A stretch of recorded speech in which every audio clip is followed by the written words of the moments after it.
સુરત કે જ્યાં દારૂ અને ડ્રગ્સના દૂષણને લઈ અને કોંગ્રેસ મેદાને છે.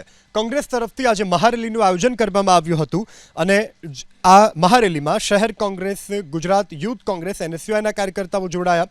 વનિતા આશ્રમ ગ્રાઉન્ડથી લઈ પોલીસ કમિશનર કચેરી સુધી આ 1.5 કિલોમીટરની રેલીનું આયોજન કરવામાં આવ્યું.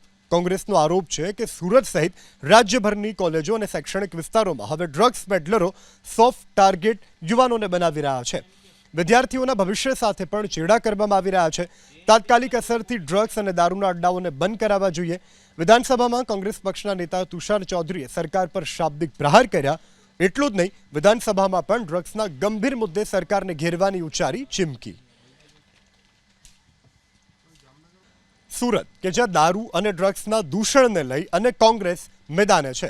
કોંગ્રેસ તરફથી આજે મહારેલીનું આયોજન કરવામાં આવ્યું હતું અને આ મહારેલીમાં શહેર કોંગ્રેસ, ગુજરાત યુથ કોંગ્રેસ, એનએસયુઆઈના કાર્યકર્તાઓ જોડાયા.